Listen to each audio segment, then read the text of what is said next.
प्यारे विद्यार्थियों, साथियों, आज हम बात करेंगे नागरिकता का ऐतिहासिक विकास। पिछले लेक्चर में मैंने आपको नागरिकता का क्या अर्थ है, इसी के साथ में नागरिकता का स्वरूप क्या है, इसके ऊपर चर्चा की थी। और फिर मैंने आपको ये संकेत दिया था कि भाई नागरिकता का विकास किन किन चरणों से होकर पूर्ण रूप को प्राप्त हुआ है, इसके ऊपर मैं अलग से एक लेक्चर तैयार करूंगा। तो आज वही चर्चा का विषय होगा कि भाई नागरिकता का विकास किन किन चरणों से हुआ है।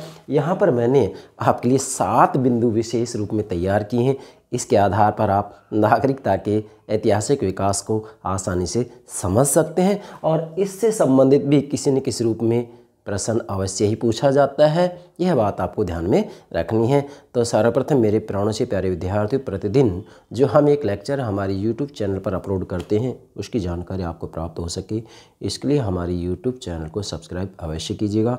आशा करता हूँ आपने सब्सक्राइब कर दिया होगा। Thank you very much, thank you very much. Yes, नागरिकता का ऐतिहासिक विकास। तो सबसे पहले तो मैं फिर इस बात को दोहराऊंगा आज कि भाई नागरिकता कहते ही किसे हैं। हालांकि मैंने इसके ऊपर अलग से वीडियो अपलोड कर दिया है, पर चूंकि जब तक ये भावार्थ नहीं समझेंगे तब तक ये विकास भी नहीं समझ पाएंगे। भाई नागरिकता वास्तव में वह स्थिति है जिसके अंतर्गत मनुष्य किसी राजनीतिक समुदाय का पूर्ण और उत्तरदायी सदस्य होता है और वह सार्वजनिक जीवन में भाग लेता है। यह नागरिकता का सामान्य सा अर्थ है। फिर से दोहरा रहा हूं मैं, क्योंकि इस अभिप्राय के आधार पर ही हम नागरिकता के ऐतिहासिक विकास को समझ पाएंगे। अगर आपने इसका अभिप्राय नहीं समझा तो ऐतिहासिक विकास भी नहीं समझ पाएंगे। और मैं इसमें सभी गंभीर बातें आपको स्पष्ट रूप में समझाऊंगा। क्या कहा है मैंने? नागरिकता का क्या अर्थ होता है? नागरिकता वह स्थिति है जिसमें मनुष्य किसी राजनीतिक समुदाय का, मतलब राज्य का, किसी राजनीतिक समुदाय का पूर्ण और उत्तरदायी सदस्य होता है और सार्वजनिक जीवन में भाग लेता है। परंतु क्या प्राचीन समय से ही मनुष्य राजनीतिक समुदाय का पूर्ण सदस्य माना जाता था? वह खुलकर के सार्वजनिक जीवन में भाग लेता था? नहीं। प्रारंभ में, मतलब अरस्तु से पीछे यदि हम जाते हैं तो वास्तव में मनुष्य राजनीतिक समुदाय का पूर्ण सदस्य नहीं होता था। सभी मनुष्यों को सार्वजनिक जीवन में भाग लेने का अधिकार नहीं दिया जाता था। जबकि आधुनिक समय में नागरिकता का पूर्ण विकास हो गया है। आज वास्तविक रूप में हम कह सकते हैं कि जो नागरिक अधिकार दिए जाते हैं वो नागरिकता के आधार पर ही दिए जाते हैं। और किसी न किसी रूप में आज मनुष्य को जो नागरिकता दी जाती है किसी राजनीतिक समुदाय की, तो उसमें हम ये कह सकते हैं कि किसी भी रूप में भेदभाव नहीं किया जाता है कि भाई महिलाओं को जो है नागरिकता ना दी जाए, इसी के साथ में जो गरीब होते हैं उनको जो है नागरिकता नहीं दी जाए। ऐसा कोई भी प्रावधान नहीं है। वास्तविक रूप में आज नागरिकता का पूर्ण रूप में विकास हो गया है। तो यह किन चरणों के माध्यम से हुआ है, यह हमारा आज का मुख्य विषय होगा। ध्यान दें। सबसे पहले मैंने यहाँ प्रथम बिंदु तैयार किया, नागरिकता एक प्रगतिशील विचार है। ध्यान दें, नागरिकता एक प्रगतिशील विचार है। देखो भाई, वैसे तो आप किसी भी अवधारणा की बात कीजिएगा वह समय और परिस्थिति के हिसाब से परिवर्तित होती रहती है। चाहे न्याय हो, कानून हो, स्वतंत्रता हो, समानता हो, राजनीतिक बाध्यकारिता हो, कोई भी अवधारणा ले लीजिएगा, वास्तव में वह समय और परिस्थिति के हिसाब से परिवर्तित होती है। ठीक इसी प्रकार से नागरिकता भी एक प्रगतिशील विचार है। समय के हिसाब से इसमें परिवर्तन आया है और धीरे धीरे नागरिकता वास्तविक रूप में हम कहें तो अपना पूर्ण रूप प्राप्त कर लेती है। जैसा कि मैंने आपको प्रारंभ में कहा था कि नागरिकता वह स्थिति है जिसमें मनुष्य किसी राजनीतिक समुदाय का पूर्ण और उत्तरदायी सदस्य बनता है और सार्वजनिक जीवन में भाग लेता है। प्राचीन काल के अंतर्गत वास्तव में मनुष्य की स्थिति नहीं थी, इसलिए प्रारंभ में प्राचीन काल में नागरिकता का विचार विकसित नहीं हुआ था, जबकि आधुनिक समय में हम कह सकते हैं कि नागरिकता का विचार विकसित हो गया है। अब बीच का जो चरण है, इन चरणों को हम समझेंगे। पहली बात क्लियर होगी, नागरिकता एक प्रगतिशील विचार है, मतलब धीरे धीरे नागरिकता ने जो है पूर्ण रूप प्राप्त किया है। प्रारंभ में मनुष्य को यह स्थिति प्रदान नहीं की गई थी। नंबर 2, प्राचीन काल में जब यह विचार विकसित नहीं हुआ था, शासक स्वामी और प्रजा दास के तुल्य थी। अब ध्यान दीजिएगा, मतलब जब प्राचीन काल में अरस्तु से भी पीछे हम जाते हैं, राजनीति विज्ञान का जो जनक है अरस्तु से भी पीछे हम जाते हैं, तो वास्तव में प्राचीन काल में यह विचार विकसित नहीं हुआ था नागरिकता का। क्या कि वास्तव में उस समय शासक स्वामी के रूप में होता था, जबकि प्रजा दास के तुल्य थी। कैसे? जैसे प्राचीन मिस्र के अंतर्गत लोगों का जीवन सम्राट की इच्छा पर आश्रित था। लोगों को किसी भी रूप में राजनीतिक समुदाय का सदस्य नहीं माना जाता था, वो सार्वजनिक जीवन में भाग नहीं लेते थे। यस, यही तो नागरिकता की परिभाषा है कि भाई नागरिकता वह स्थिति है जिसमें मनुष्य राजनीतिक समुदाय का पूर्ण और उत्तरदायी सदस्य होता है और सार्वजनिक जीवन में भाग लेता है। तो यहाँ प्राचीन मिस्र के अंतर्गत वास्तव में ऐसी स्थिति नहीं थी, इसलिए आप कह सकते हैं कि वास्तव में प्राचीन काल में नागरिकता का जो विचार है वह विकसित नहीं हुआ था। जैसा कि यहाँ मैंने लिखा है कि प्राचीन मिस्र में वास्तविक रूप में शासक स्वामी के समान होता था, जबकि प्रजा के साथ दास के तुल्य व्यवहार किया जाता था। इसलिए आप कह सकते हैं कि लोगों का जीवन सम्राट की इच्छा पर आश्रित था। अतः आप कह सकते हैं कि वहाँ वास्तव में नागरिकता का विचार विकसित नहीं हुआ था। ठीक है, 2 बात। तीसरी जो बात है नोट कीजिएगा, अब वास्तव में नागरिकता के विचार का जो प्रारंभ होता है वास्तविक रूप में, जो इसका श्री गणेश होता है, आरंभ होता है, वह प्राचीन यूनान में होता है। इसलिए मैंने यहाँ नोट किया है प्राचीन यूनान में आरंभिक विचार, मतलब नागरिकता के विचार की जो शुरुआत होती है वह यूनान से होती है। कहाँ से होती है? यूनान से। और यूनान में भी विशेषकर अरस्तु ने वास्तव में अलग से नागरिकता का सिद्धांत दिया था, और नागरिकता के सिद्धांत पर मैंने वीडियो अपलोड कर दी है, आप प्लेलिस्ट में देख सकते हैं, पश्चिमी राजनीतिक विचारों के अंतर्गत। अब अरस्तु क्या कहते हैं कि भाई नागरिक कौन? अरस्तु कह रहे हैं कि जो मनुष्य वास्तव में न्याय प्रशासन और विधि व्यवस्था में भाग लेता है, सक्रिय रूप में भाग लेता है, केवल वही व्यक्ति नागरिक है। बस, मतलब राजनीतिक व्यवस्था में जो सक्रिय रूप से भाग लेगा केवल वो ही नागरिक होगा, बाकी नागरिक नहीं होंगे। इसलिए हम कह सकते हैं अरस्तु का कहना ये है कि भाई वास्तव में महिलाओं को, दासों को, अन्य देशीय जो हैं, विदेशी हैं, उनको जो है नागरिकता प्रदान नहीं की जाएगी। तो इसका भावार्थ ये हो गया कि अरस्तु ने वास्तविक रूप में नागरिकता का जो विचार दिया है, इसके अंतर्गत केवल कुछ ही लोगों को नागरिक माना जाता है। मतलब जो राजनीति में, न्याय प्रशासन में, विधि व्यवस्था में सक्रिय रूप से भाग लेते हैं, केवल वही व्यक्ति नागरिक हैं, बाकी हम कह सकते हैं कि नागरिक नहीं हैं। तो यहाँ कुछ भी हो भाई, अरस्तु ने नागरिकता का विचार दिया था कि नागरिक कौन। ठीक है, अब इसमें कैसे कहेंगे आगे बात कि अरस्तु ने नागरिकता को शासक वर्ग का विशेषाधिकार माना है। क्या? शासक वर्ग का विशेषाधिकार माना है, मतलब नागरिक केवल वही हैं जो कि राजनीतिक व्यवस्था में सक्रिय रूप से भाग लेते हैं, बाकी नागरिक नहीं माने जाएंगे। कौन कह रहे हैं? अरस्तु। इसलिए आप कह सकते हैं कि अरस्तु ने वास्तविक रूप में नागरिकता को शासक वर्ग का विशेषाधिकार माना है। तो यहाँ पर भी सभी मनुष्यों को राजनीतिक समुदाय का पूर्ण सदस्य नहीं माना जा रहा है।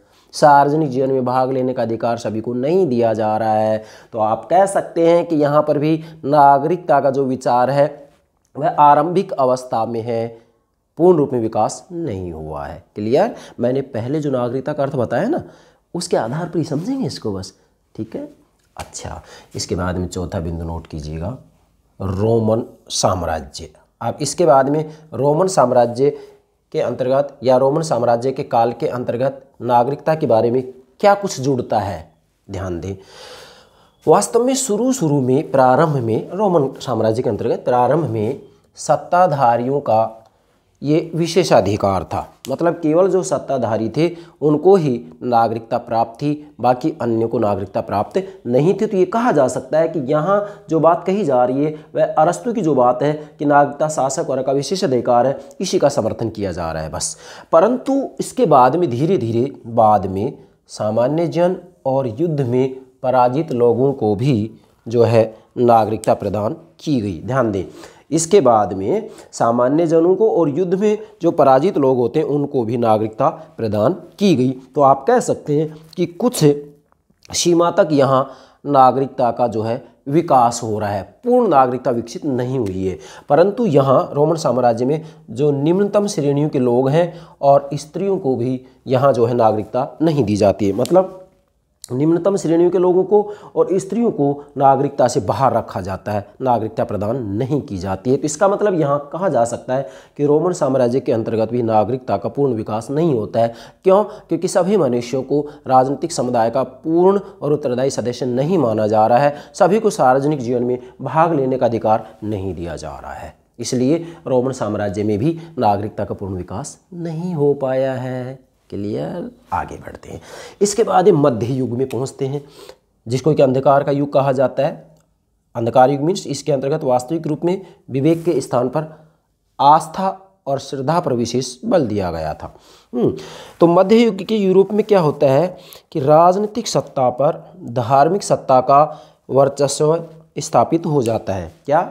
मध्य युग के अंतर्गत राजनीतिक सत्ता पर धार्मिक सत्ता का वर्चस्व स्थापित हो जाता है। मतलब वास्तविक रूप में मध्य युग के अंतर्गत हम कह सकते हैं कि सम्राट और पोप के बीच में मुख्य झगड़ा था कि वे सर्वोच्च कौन हो। और यहाँ वास्तविक रूप में हम कह सकते हैं कि मध्य युग के अंतर्गत विशेषकर धार्मिक जो सत्ता है वह राजनीतिक सत्ता के ऊपर जो है अपना वर्चस्व स्थापित कर लेती है। जैसा कि संत थॉमस एक्विनास जो कि मध्य युग का प्रतिनिधि राजनीतिक विचारक है, उन्होंने भी वास्तविक रूप में धार्मिक सत्ता को ही प्रमुख स्थान दिया था, जबकि राजनीतिक सत्ता को दूसरा स्थान दिया था। खैर ये काफ़ी लंबी बात हो जाती है। आप इसके लिए संत थॉमस एक्विनास से संबंधित मैंने सभी जो विचार हैं यूट्यूब चैनल पर अपलोड कर दी हैं, प्लेलिस्ट में देख सकते हैं। यहाँ तो इतना ही ध्यान रखना है कि भाई मध्य युग के अंतर्गत वास्तव में राजनीतिक सत्ता पर धार्मिक सत्ता का वर्चस्व स्थापित हो जाता है।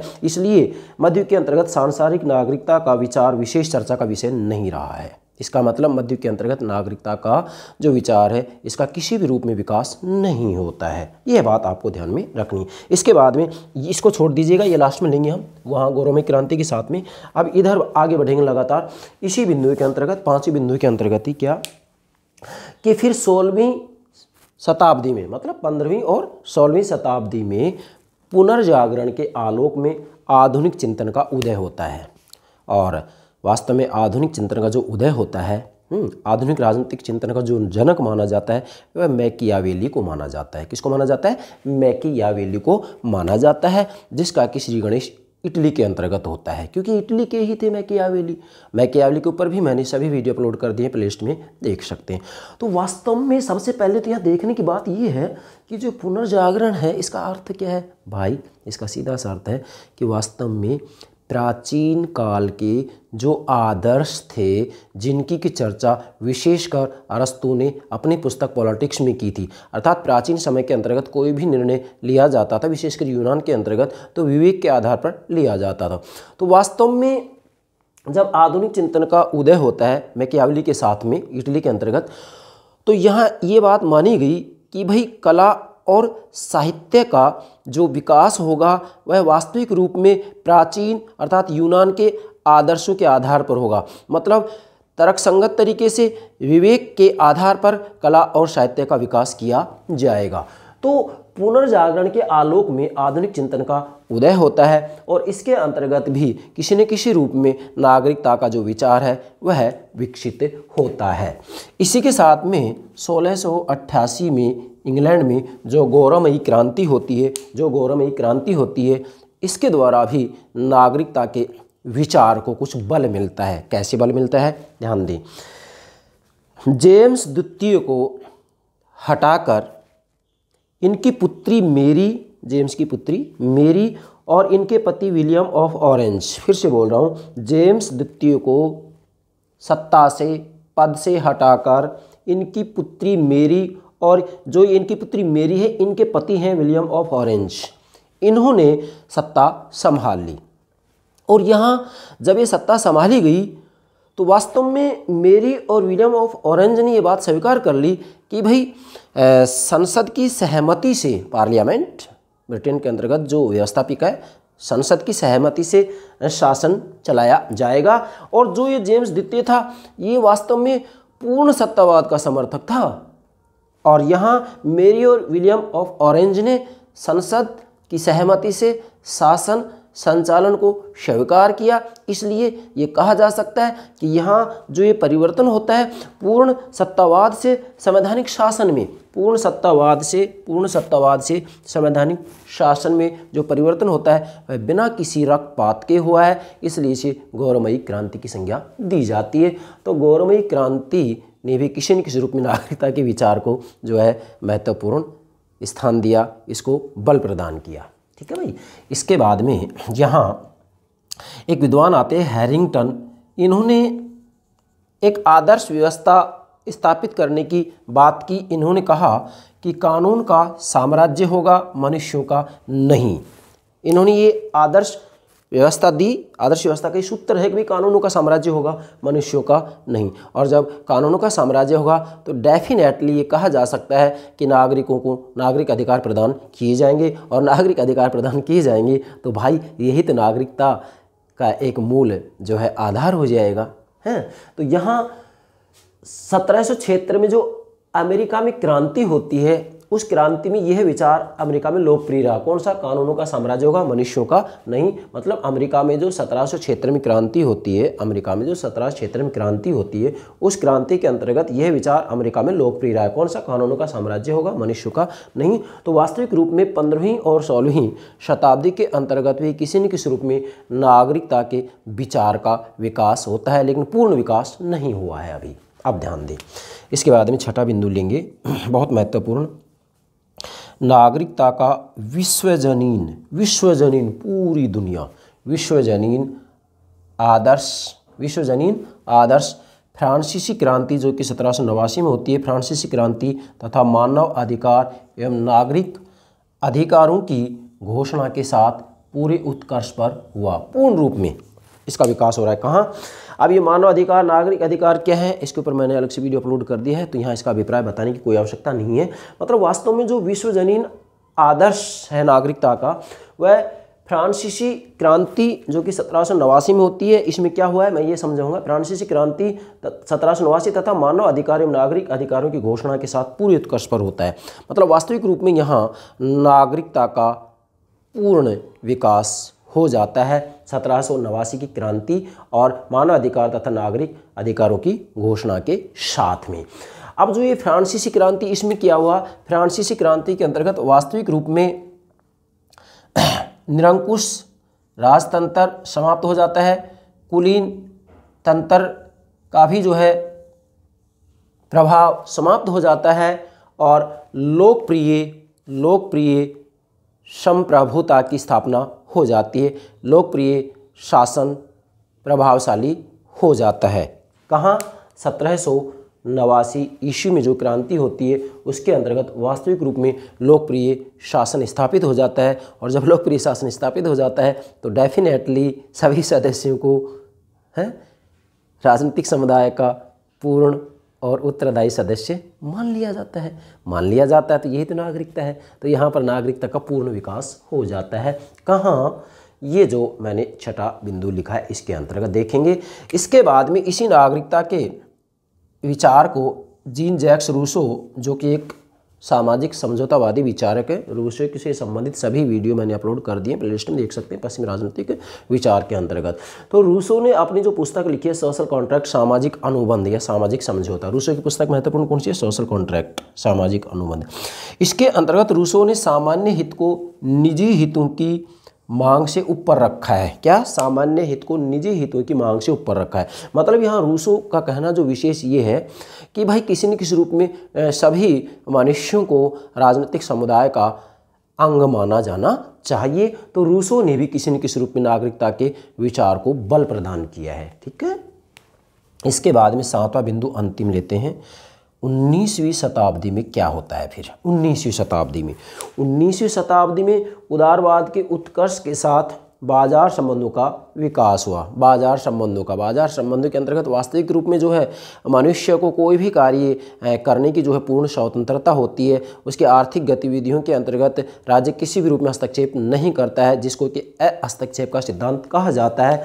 अब इसके अंतर्गत विशेषकर जॉन लॉक का योगदान रहा है। जॉन लॉक जो कि एक हम कह सकते हैं सामाजिक समझौता सिद्धांत के ही समर्थक थे। हॉब्स, लॉक और रूसो, तीन विचारक के विशेषकर सामाजिक समझौता सिद्धांत के संदर्भ में।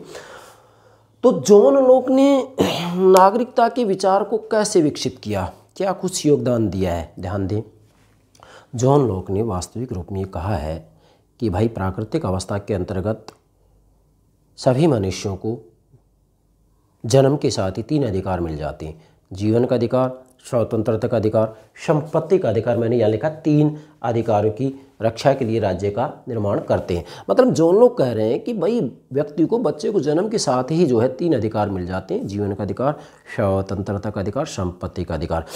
अब मनुष्य राज्य का निर्माण ही इसलिए करते हैं, जॉन लॉक कह रहे हैं कि मनुष्य राज्य का निर्माण ही इसलिए करते हैं कि भाई इन 3 अधिकारों की रक्षा की जाए। और यदि इन 3 अधिकारों की रक्षा राज्य नहीं करता है तो ऐसी स्थिति में व्यक्तियों का अधिकार है कि राज्य का विरोध किया जा सकता है। तो यहाँ वास्तव में जो 3 अधिकारों की चर्चा की जा रही है कि भी जन्म के साथ मिल जाते हैं, तो ये नागरिकता के विचार को ही बल प्रदान किया जा रहा है कि भाई ये राजनीतिक समुदाय का हिस्सा बना है, मगर इस शर्त पर बना है कि जब ये राजनीतिक समुदाय बन जाएगा, राज्य का निर्माण हो जाएगा, तो व्यक्तियों के इन 3 प्राकृतिक अधिकारों की रक्षा की जाएगी राज्य के द्वारा। जीवन का अधिकार, स्वतंत्रता का अधिकार, संपत्ति का अधिकार। और यदि इन 3 अधिकारों की रक्षा राज्य नहीं कर पा रहा है तो व्यक्ति वास्तविक रूप में राज्य का विरोध कर सकते हैं। क्या? राज्य का विरोध कर सकते हैं। तो किसी न किसी रूप में यहाँ नागरिकता के विचार को जॉन लॉक भी बल प्रदान कर रहे हैं। मैंने यहाँ लिखा जॉन लॉक 3 अधिकारों की रक्षा के लिए नागरिक राज्य का निर्माण करते हैं। जॉन लॉक कहते हैं 3 अधिकार कौन कौन से, मैंने आपको बता दिए हैं। इसके बाद में यहाँ मैंने लिखा है कि व्यक्ति के अधिकारों की परिभाषा यहाँ वास्तविक रूप में जॉन लॉक देते हैं। क्या? व्यक्ति के अधिकारों की परिभाषा के बारे में कह रहे हैं कि राज्य के विरुद्ध अधिकारों के रूप में दी जाने लगी। मतलब जॉन लॉक ने जैसे ही अपने ये विचार दिए तो व्यक्ति के अधिकारों की परिभाषा इस रूप में दी गई कि भी राज्य के विरुद्ध अधिकार के रूप में इसका प्रयोग किया जाए। मतलब राज्य के विरुद्ध अधिकारों के रूप में इसलिए कि जॉन लॉक ने स्पष्ट रूप में कहा है कि व्यक्ति को जन्म के साथ 3 अधिकार मिल जाते हैं, जीवन का अधिकार, स्वतंत्रता का अधिकार, संपत्ति का अधिकार। और यदि राज्य किसी भी रूप में इनके विरुद्ध कोई आचरण करता है या जो है इन 3 अधिकारों की रक्षा नहीं कर पाता है तो ऐसी स्थिति में व्यक्ति राज्य के विरुद्ध जो है जा सकता है, राज्य के कानूनों का विरोध कर सकता है। तो यहाँ जो है व्यक्ति के अधिकारों की परिभाषा राज्य के विरुद्ध अधिकारों के रूप में दी जाने लगी। तो इस आधार पर भी कहा जा सकता है कि कोई भी बात क्यों ना हो, लेकिन किसी न किसी रूप में राजनीतिक समुदाय के अंतर्गत इसको हिस्सा माना जाता है। किसको? मनुष्य को। भाई राजनीतिक समुदाय का जो है विरोध कर सकता है यदि इन 3 अधिकारों की रक्षा नहीं कर पाता है। तो कहने का भावार्थ ये किसी न किसी रूप में हम कह सकते हैं कि जॉन लॉक ने भी नागरिकता के विचार को बल प्रदान किया है। क्लियर? ये बात होगी। अब इसके बाद में अंत में अब यहीं आकर के इस 19वीं शताब्दी के अंतर्गत इससे आगे थोड़ा बढ़ जाते हैं हम। वास्तव में अधिकारों की अभिव्यक्ति दो रूपों में हो जाती है, नकारात्मक अधिकारों के रूप में और सकारात्मक अधिकारों की धारणा के रूप में। भाई नकारात्मक अधिकारों के रूप में क्या होता है, वास्तविक रूप में इसके अंतर्गत उदार लोकतंत्रीय समाजों के विकास को बल प्रदान होता है। किसके आधार पर, नकारात्मक अधिकारों के आधार पर। नकारात्मक अधिकार किसको कहते हैं, नकारात्मक अधिकारों का सीधा सा भावार्थ ये है कि इसके अंतर्गत मनुष्यों की गतिविधियों के ऊपर राज्य के द्वारा कोई प्रतिबंध नहीं लगाया जाता है। मनुष्य की गतिविधियों के ऊपर राज्य के द्वारा कोई प्रतिबंध नहीं लगाया जाता है, इसको कहते हैं नकारात्मक अधिकार। और सकारात्मक अधिकारों का मतलब ये होता है कि जब राज्य के द्वारा व्यक्तियों के आत्म विकास के लिए कुछ व्यवस्थाएं की जाती हैं, कुछ सुविधाएं दी जाती हैं, कुछ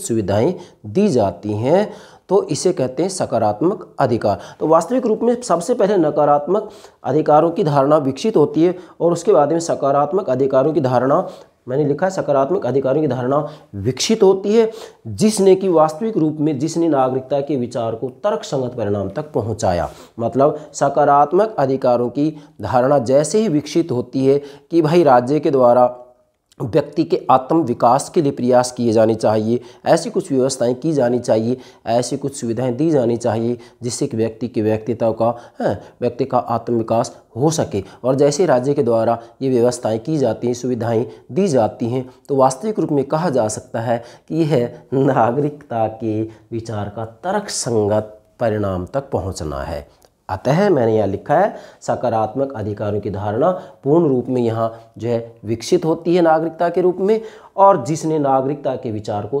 तर्कसंगत परिणाम तक पहुँचाया है। तो आप देख सकते हैं प्रारंभ में लेकर के और यहाँ अंत तक किस रूप में नागरिकता के विचार का विकास होता है। प्रारंभ में यहाँ वास्तव में व्यक्तियों को किसी भी रूप में राजनीतिक समुदाय का सदस्य नहीं माना जाता है, जबकि यहाँ व्यक्ति को राजनीतिक समुदाय का पूर्ण और उत्तरदायी सदस्य माना जाता है। सार्वजनिक जीवन में भाग लेने का अधिकार दिया जाता है। इसी के साथ में राज्य के द्वारा पूर्ण रूप में ये प्रयास किया जाता है, ऐसी व्यवस्था की जाती है जिससे कि व्यक्ति के व्यक्तित्व का विकास हो सके, व्यक्ति का आत्म विकास हो सके। यही नागरिकता का पूर्ण विकास है। यहाँ आकर के नागरिकता का पूर्ण विकास होता है। क्लियर? तो ये हो गया नागरिकता का ऐतिहासिक विकास। किन किन चरणों से नागरिकता का विकास होता है, मैं अंत में पुनः दोहरा रहा हूँ। नागरिकता से आप क्या समझते हैं? नागरिकता वह स्थिति है जिसमें मनुष्य नागरिकता वह स्थिति है जिसमें मनुष्य किसी राजनीतिक समुदाय का, राज्य का किसी राजनीतिक समुदाय का पूर्ण और उत्तरदायी सदस्य होता है और सार्वजनिक जीवन में भाग लेता है।